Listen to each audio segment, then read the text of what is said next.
It's the morning news, being semi-silly, but we're about to shift gears into total seriousness. That doesn't happen that often, but This is true. this is one of those times. Okay. And why would that be? We have County Prosecutor Joe That Brusic is in the house. absolutely correct, sir. Mr. Joe Brusic. Good morning, Joe. Good morning, gentlemen. Thank you for having me once again. It's always an honor and privilege to be here with you. Oh, shucks, Joe. You don't have to say that. I mean it. But it sounds nice when you do.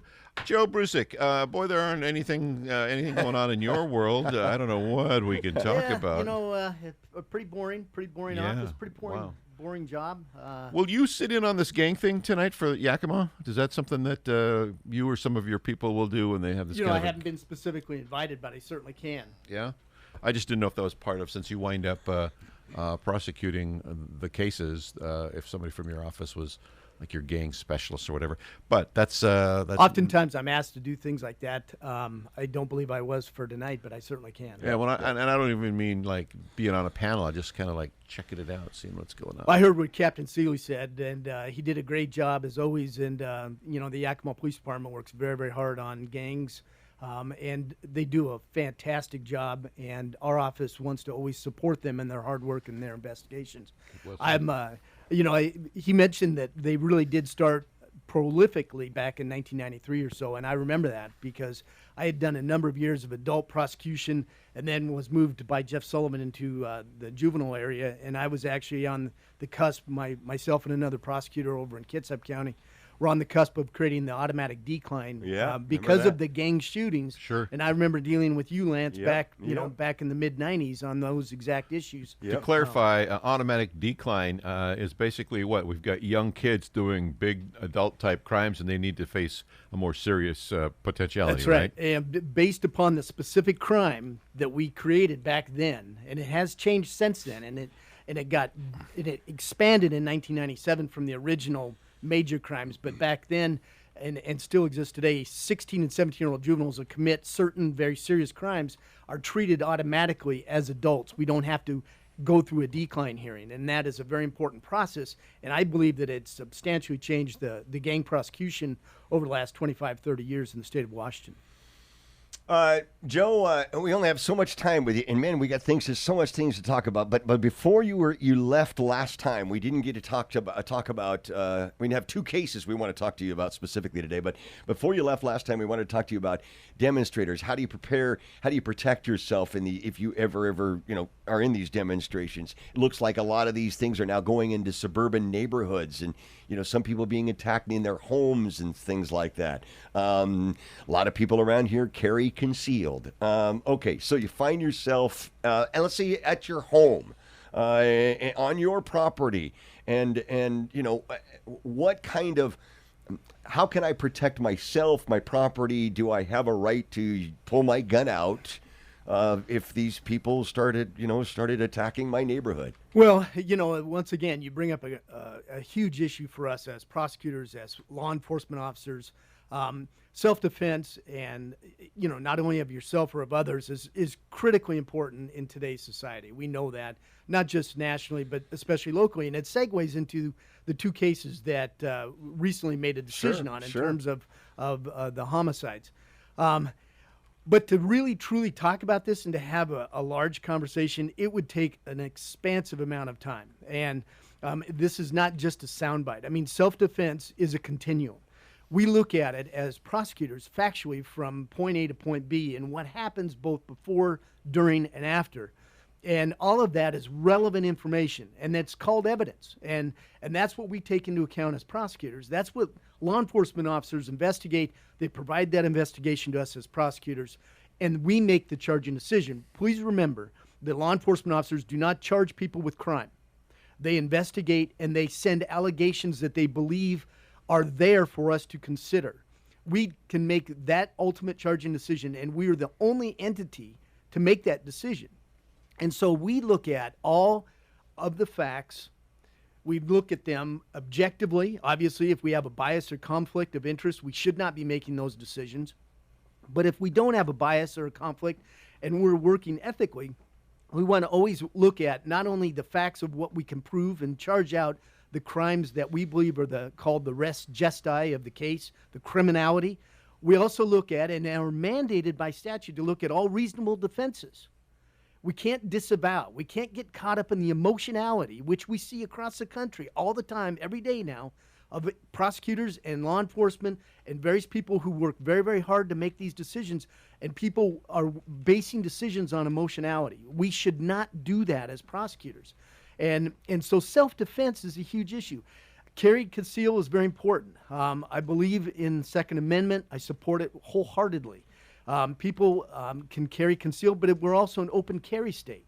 And what you're going to see more of as these protests continue, in my humble opinion, is people that are going to have firearms are going to start utilizing potential deadly force in situations that we see, like in Kenosha, as we currently see over the last several nights. I mean, are you concerned about the Sealy rally coming up Saturday? There's always a concern. There's always a concern, because you have an extremely hotbed issue where people are truly polarized on each side of the equation. And when you have that, and you have certain people that agree or disagree with you, and you have everything nationally that's going on, it puts into perspective the fact that people believe that they have a right to use force under certain circumstances. And the law allows for that. But the problem is making a decision as a prosecutor to decide to prosecute an individual for using force is not simple to say, well, the person pulled a gun, they shot somebody, they hurt him, they killed him, they need to be charged, they need to be prosecuted, or not. And that's what you see in the two decisions over the last 48 hours in regards to the murder cases.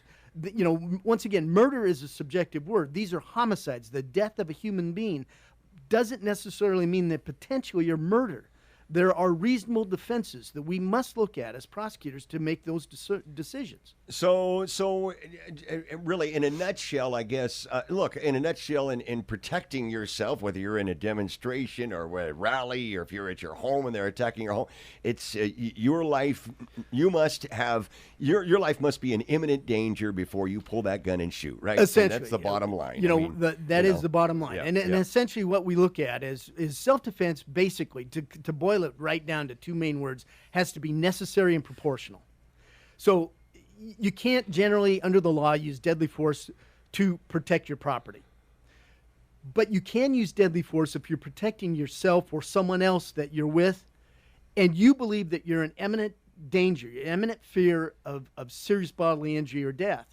So you have to make that choice. And it's the same subjective and objective standard that we would utilize, or I would utilize as a prosecutor to determine like an officer-involved shooting or use of whether something is excessively forceful. What we have to look at is the nature of what happens both before, during, and after. And it's not a simple equation. It's not. But the reality is you can't use deadly force to protect your property. If you believe that you are in imminent fear of yourself or someone else being seriously hurt or killed, then the law does allow for us to consider that as a defense. Doesn't mean that you were successfully doing it. Right. It means that we have to look at all the facts. And of course, we as prosecutors are like a Monday morning quarterback. We get to evaluate all the facts after the fact. And that's what makes it so dang difficult for officers, because they have to make those split-second decisions, potentially using deadly force. And if they don't use that force at that moment, their life absolutely could be taken. KIT News Time 7:55. Are you listening to this? Are you tuned in? Come on, come on. This is good stuff. This is the kind of stuff that we're facing in our community, and we got our county prosecutor Joe Brusic in the house this morning. Joe, speaking of self-defense, history of domestic violence between the Hansons, and 51-year-old Walter Hanson is shot in his home last Wednesday. Tell us about this situation. History of domestic violence between the man and the woman, right? The husband and wife. Yes. And it leads to a shooting. Did she invite him in on Sunday, and then or did he force his way into the home on Sunday? Give us a scenario. Well, first of all, once again, with both of these murders, we have to, people waking up this morning, you're going to see the second day in a row on the front page of the paper, that homicide and murder wasn't charged out. We have to remember that I cannot make these decisions in an emotional state. Okay, so if someone is killed, people automatically may think that there is someone responsible, that there is murder. It doesn't necessarily flow from the fact.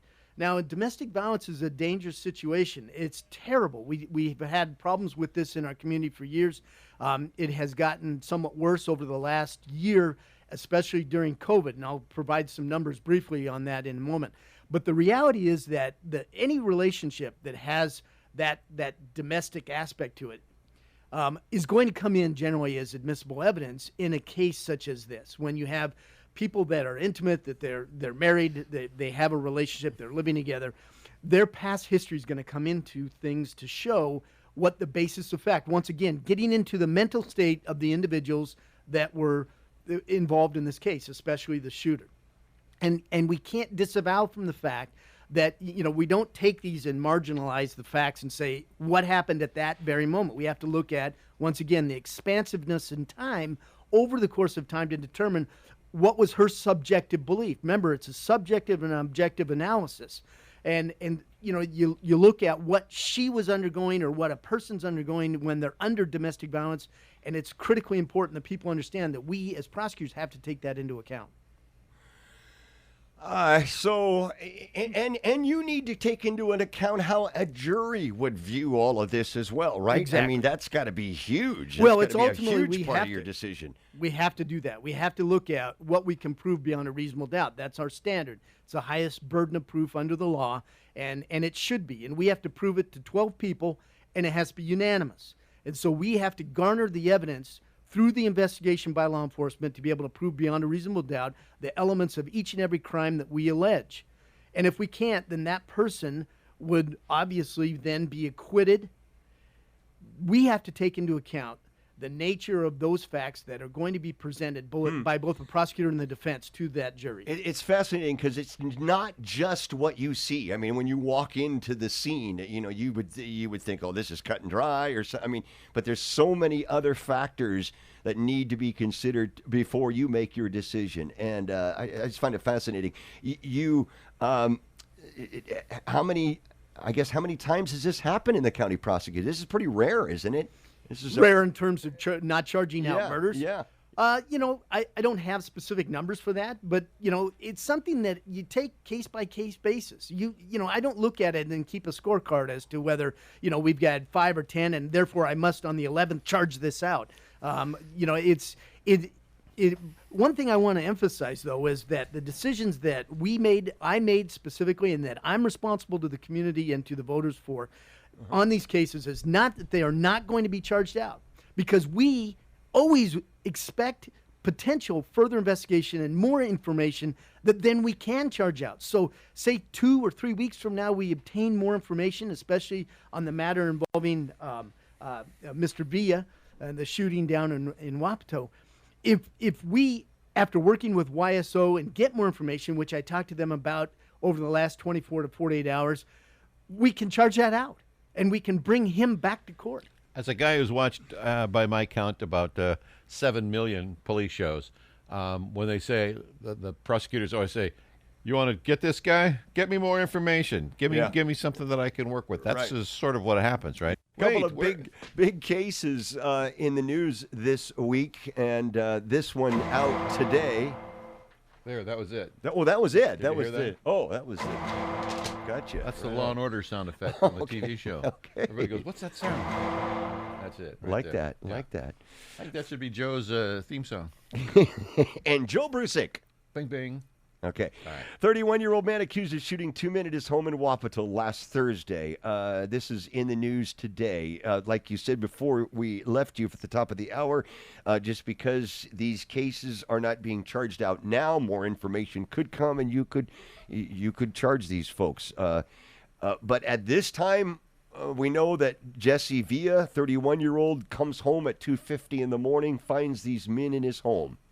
Well, exactly. I just want to say that, what I would love to have people do is read the brief memorandum that I wrote, that I supplied to both the law enforcement agency, Yakima County Sheriff's Office, as well as to the media, because it does explain more fully my decision. And decisions that I make, I don't ever make in a vacuum. This isn't about me. This isn't about me being the Yakima County prosecutor. We work collegially in our office. I talk to other prosecutors routinely all the time. I stress communication every day, numerous times.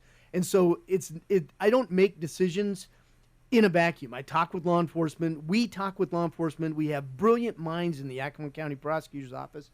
We work very, very hard with law enforcement on a daily basis to make sure that our decisions are based and grounded on not only ethics, but also the investigation and the evidence that is obtained. Once again, not allowing that emotionality to rule the day in making our decisions. And so, when we get a case, generally, obviously, when someone is prelimed, as Mr. Villa was last Friday, we have a limited amount of time to make a charging decision if someone is placed into custody. And that's generally within 72 hours.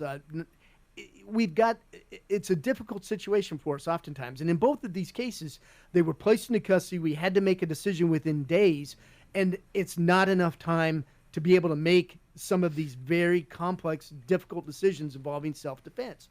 And because of that, we run the risk, right? If we don't charge them out, if I say that there are no charges filed pending further investigation, those individuals, such as in these two cases, they're going to be released from custody. Now, some people emotionally are going to say that destabilizes our community. That means that a murder is on the loose. Well, once again, everyone, before they are charged and convicted, either through a plea or by a finding of guilt by a jury or a judge, they're presumed innocent every time. And that's a hugely important right that we as prosecutors protect, as does the court. Thank you. And the reality is that we want to always make sure that presumption is true. Once someone is convicted, bets are off, obviously. Then you have a jury or a judge, or through a plea of guilt, that takes care of that issue. Now, when you look at these cases, once we make a decision that no charges are going to be filed, they're going to be released. But once again, they're presumed innocent because they're not charged, they haven't been convicted, or haven't pled guilty. And that's something that is very, very important. But I also know that in looking at these decisions, people are going to say, well, we have to charge. And it's like, no, we don't have to charge. We have to use our discretion. And that discretion is hugely important under the law because everyone have rights. They have constitutional rights that we must protect. I truly believe in our Constitution. I believe in these rights that we all have. And those have to be protected. It's not a matter of obtaining a conviction at all costs as a prosecutor. We are ministers of justice. We don't obtain convictions at all costs. What we want to do is we want to do the right thing. We want to make sure the investigation isn't tainted. We want to make sure the officers get information for us that we can then use to make a decision. Once we make the decision, we then aggressively pursue that prosecution. And once that prosecution is ended one way or the other, we move on and we prosecute the next case. And that's our chosen path. And in these particular cases, what we look at, what I ultimately made the final decision on, is that we needed more information, not only through the factual analysis, through the investigation, but then also all reasonable defenses, most namely defense of self or defense of others. And all of this information has to be looked at very quickly. And I'm not going to charge someone just because it makes a big splash. And this decision, I've made this decision before. Law enforcement works extremely hard.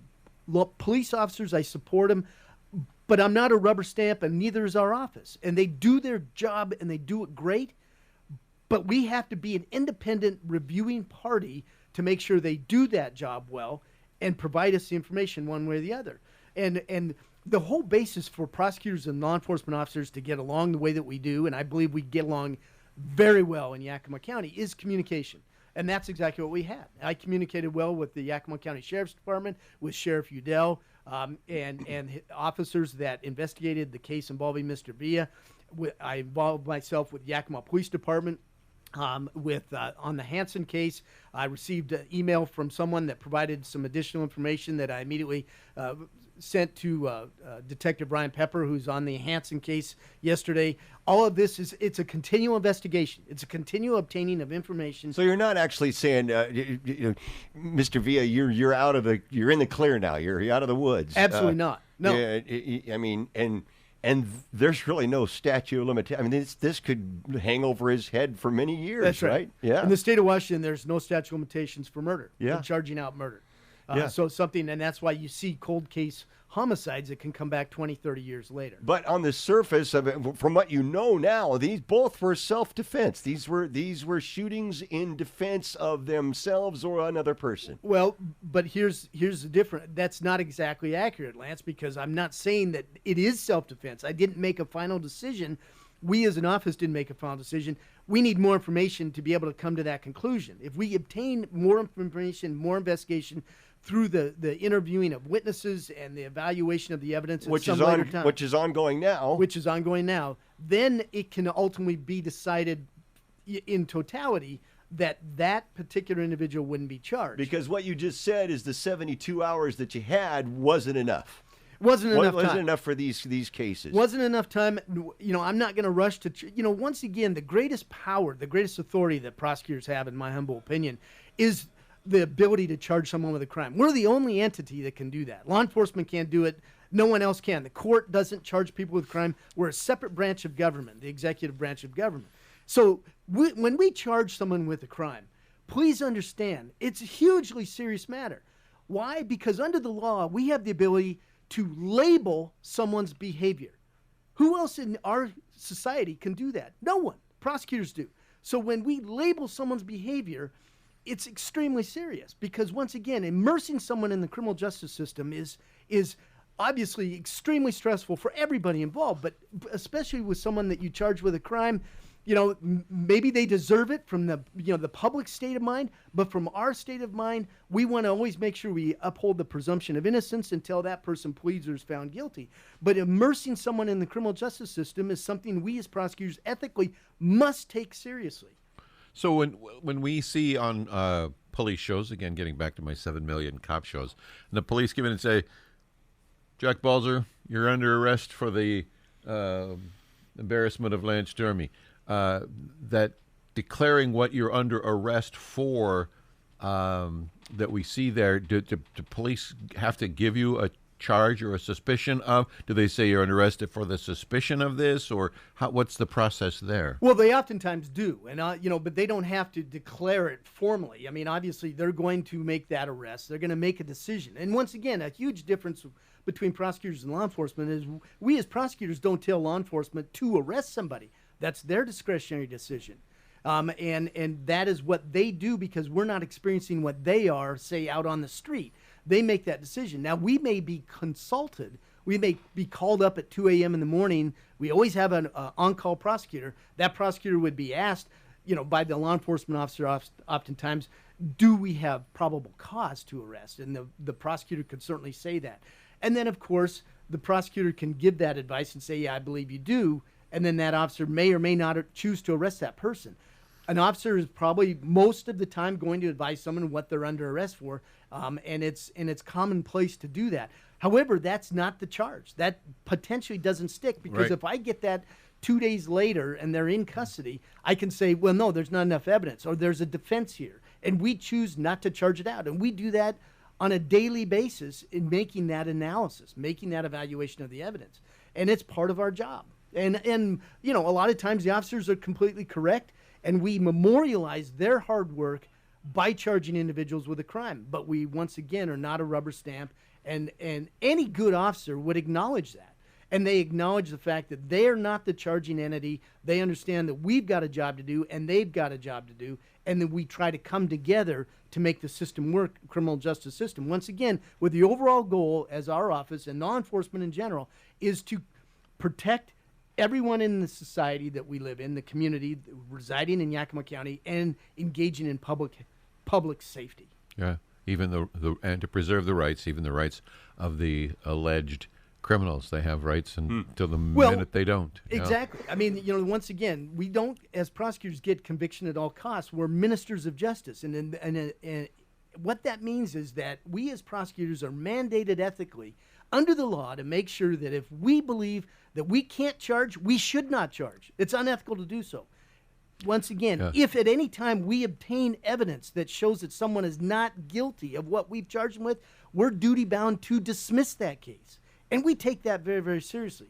no fishing expeditions when you're talking about somebody's life. That's right. And their That's right. reputation Yeah. and their potential future. Absolutely. You can't afford to just be wondering and running it up the flagpole. That's right. And these two cases that for right now we've declined to charge out for right now. We could obtain evidence on both of them and choose to charge them out and bring them back to court. They may be placed back into custody. They may not be. And all of this would start anew. Before we run out of time, just give us a little information about what we've all heard as the, prejudice with prejudice without. So let's say pick either one of these cases, and you get information right now. You've chosen the charges are dropped without prejudice, which means is that without meaning they can come back at any time? Yes. Now, once again, these two individuals that we're talking about, Ms. Hansen and Mr. Villa, have not been charged with a crime. So there's nothing to dismiss. Right. There's nothing to dismiss. I didn't dismiss these charges. Or You didn't file the these cases. charges, right. We didn't file the charges, once Okay. again. And that's a huge distinction a lot of people, kind of struggle with, and I certainly understand why. If we charge someone with a crime, then it involves not only a defense attorney, most likely, but it also involves the court. And so when we file charges, we have to ask the court to allow dismissal. And dismissal comes of those charges with prejudice or without prejudice. With prejudice means the case is over. For those facts, for that charge, we can't refile on those if we choose to. So say, for example, you decide to file charges in a case, and before it goes to trial, more information comes up that convinces you that this is not the guy, then that would be filed. What would the terminology be? You'd ask the court to release with prejudice? Yeah, we could ask for dismissal without prejudice or with prejudice. Right. Without means that we can potentially bring Right. it back. Now, once again, we're controlled by the court at that point because we filed the charges. The court may or may not allow us to do that. Right. Generally, they do. And so if we ask for without prejudice, the court oftentimes grants that. But then we're constrained to be able to prosecute that in the future once we potentially refile within the statute of limitations. And every crime has a statute of limitations and analysis. Murder doesn't have any, whereas commonplace felonies like second-degree theft would be 3 years, within 3 years. Sure. And so you've got this analysis we've got to go through, but we're limited and constrained. So if you get a dismissal without prejudice a week before the speedy trial runs, you refile, you've got that week to be able to bring him to trial and to start that trial. Like in Kenosha, the investigator said we expect to have the results in 30 days so that the charging officials can know what they're going to do. Are there windows of time like that things have to be accomplished by? No, the window of time, once again, as I've described, is the 72 hours in the state of Washington after a preliminary appearance and someone's put into custody. We've got to make a charging decision and get that filed. Generally, under the court rule, then that person must be arraigned within 14 days of that first appearance. And that's the problem that we're under. We're in a time crunch once someone is placed into custody. For this situation, it could be 6 months before an individual gets that information to make a charging decision. The So time then is you've allowable. got 72 hours. You can let them go if the case is such. Well, I guess most statute limitations would be greater than 6 months or whatever, right? So Yes. you'd have Yeah. time to do your investigation. Do you have any restraints you can put on people, like don't leave the state while we're doing this kind of thing? Nope, not if we don't charge them. If they're not under the auspices of the court, if they're not under the court jurisdiction, if we haven't charged them with a crime, there's nothing that we can do. There's nothing that we can restrain them in doing. So they can leave the state. You find out we want them. Now you got to go hunt for them. That's one of the risks. Yeah, If one of these individuals that we have not charged out decide to flee the country, then that is the risk that we take. That's that obviously is a very important consideration. But it's the system leaning over to protect the rights of the victim. If it's not an obvious charge, you're still innocent. You can do what you want to do, right? Absolutely, and my ethics are exceptionally important to me, and our office is a very ethical office, and we want to make the right decision, and we want to base it on evidence. And like you and I were talking earlier, Dave, off air, Trey Gowdy is one of my favorite individuals on the national level, and that's exactly what he says when he talks on Fox. He talks about evidence. He doesn't talk about the emotionality. Right. He wants to evaluate the evidence in totality at the end game to make that reasonable decision as to what is best for that particular situation. Well, the mob's howling at you to take action, take action. You got to resist that. Make sure that the action you take is justified by the facts and that a reasonable case can be made or not, and do the right thing. Well, and I used my example, Mike Freeman, who was a prosecutor in Hennepin County in Minnesota. He was the prosecutor who decided to charge George Floyd. And I knew him because I went and spent a couple days in a conference back in New York with a number of other elected prosecutors a couple of years ago. And he's a great guy. But he charged George, or the officer in that case, within 4 days of the incident happening. Maybe it was a valid charge within 4 days. I don't know. I'm not making the decision. You weren't looking at the evidence, right? But it was different. It was different procedurally than what he had done regularly in making other decisions of similar nature. Sure. The emotionality that took place in Minneapolis was horrific, and he made a decision that was not procedurally consistent with what he'd done in the past. Well, and that's one of the reasons why we need to make sure that our elected leadership and law enforcement does not allow the public to put undue pressure to get you to deviate from your normal procedural activities as far as investigation go by lighting up your city. And so you feel obliged to make a call so maybe they'll stop burning down the town. They got to be kept from burning down the town so you don't feel that pressure so that you can do the job that you're supposed to do the right way. Absolutely. I totally agree with that. That is exactly the procedure. And once again, the morality and making ethical decisions is not relative to depending on the situation, in my opinion. Being consistently trying to do the right thing is going to win the day. And evaluating this case no differently than this case and following those structural guidelines and what the statutes lay out and what our ethical guidelines is critically important. Joe Brusic, always informative, always a really, really good visit, and I always come away feeling that we're in pretty good hands in terms of whatever happens. We're gonna do it by the book, and we're going to preserve rights and procedures. And we appreciate your time, Joe. We really do. I appreciate you allowing me to be on your show and talking about these are important points nationally and locally, and it's an honor. I appreciate it very much.